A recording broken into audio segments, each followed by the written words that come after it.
Muhammad, the man who Muslims consider to be the messenger of God, married a prepubescent girl and physically consummated the marriage with her when she was 9 years old.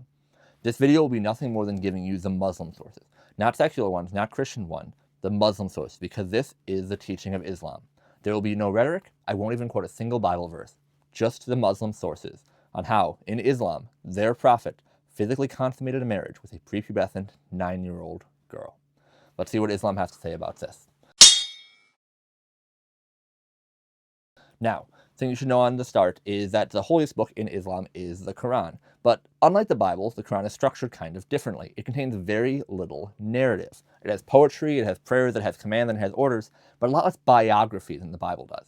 As a matter of fact, none of Muhammad's many wives are even mentioned by name in the Quran. Only one woman's name appears in the Quran at all, Mary, the mother of Jesus. For detail about Muhammad and his life and his wives, we have what are called the Hadith, the accounts of Muhammad's life compiled by his followers, where almost all of the actual details about Muhammad are found. These are much more similar to the Christian Gospels. Hadiths are rated for their authenticity by Islamic scholars. Da'if hadith are uncertain. They still can be referenced, they're still considered to be of great value, but they cannot have their authenticity fully proven. Hasan hadiths are good and reliable, but Sahih hadiths are the highest level, truly authentic, and the highest of even these are the collections Sahih Muslim and Sahih al-Bukhari. These are, according to Muslims, the top, most authentic, undisputed sources for Muhammad's life. These are their texts, honored by them for 13 centuries, and this is what they say. Sahih al-Bukhari 5134 narrated Aisha that the Prophet, Muhammad, married her when she was 6 years old and consummated his marriage when she was 9 years old.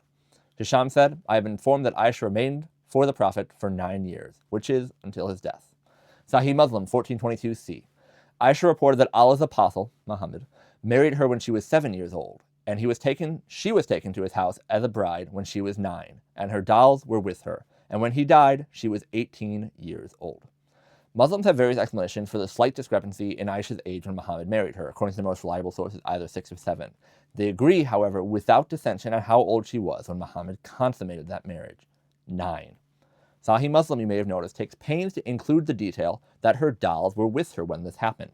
Al-Bukhari actually includes that as well. Sahih al-Bukhari 6130 narrated Aisha, I used to play with the dolls in the presence of the Prophet, and my girlfriends used to play with me. When Allah's messenger used to enter, they used to hide themselves, but the Prophet would call them to join and play with me. This has a significance beyond dolls being a toy for young girls, because in Islam they are specifically forbidden, with only exceptions for young children. That is not my interpretation. Ibn Hajar al-Asqalani is one of the most renowned Islamic scholars and theologians of all time, from the 1300s, called the Commander of the Faithful in Hadith. He explained why Aisha was allowed to play with dolls despite their prohibition in his commentary. Quote, the playing with dolls and similar images is forbidden, but it was allowed for Aisha at that time as she was a little girl, not yet reached the age of puberty. This is considered a sufficiently authoritative statement that if you look up this hadith, Sahih al-Bukhari 6130 online, it will be included directly in the text. Let's look at more. Sahih al-Bukhari 3894 narrated Aisha, the Prophet engaged me when I was a girl of 6 years. Later on, my mother came to me when I was playing in a swing with some of my girlfriends. She called me and I went to her, not knowing what she wanted to do to me.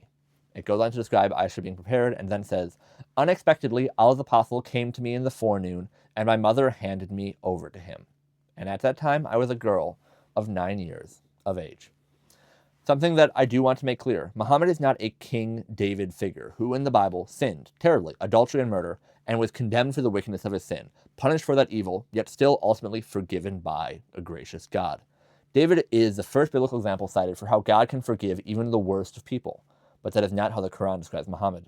Instead, Muhammad is considered to be the prime example of greatest moral character in Islam, the man to imitate.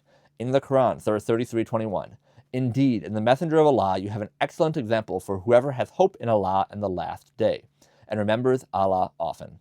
In Surah 68, verse 4, Allah speaks to Muhammad and says, by the grace of your Lord, you, O Prophet, are not insane. You will certainly have a never-ending reward, and you are truly a man of outstanding character. Christians look to Christ as our ultimate moral example. The Quran holds up Muhammad as such an example. Islam's most reliable sources affirm that Muhammad consummated his marriage with a prepubescent 9-year-old girl. They note specifically as a detail how she brought her doll that she played with into the house where the marriage was consummated, and how she was playing on a swing with other girls before being called in to be handed over for the consummation of the marriage. Her husband Mohammad, for reference, was in his early 50s. The physical consummation between a 50-year-old man and a 9-year-old girl is not condemned in any verse of the Quran or Hadith. No Muslim source criticizing or attempting to reinterpret the consummation has been found for the first 12 centuries of Islam. Every one of the verses I cited can be looked up online and are included with links in the description. Muhammad, the final prophet, the messenger of Allah, an outstanding example of moral character, and a 50-year-old man consummated a marriage with a prepubescent 9-year-old girl. You can draw your own conclusions.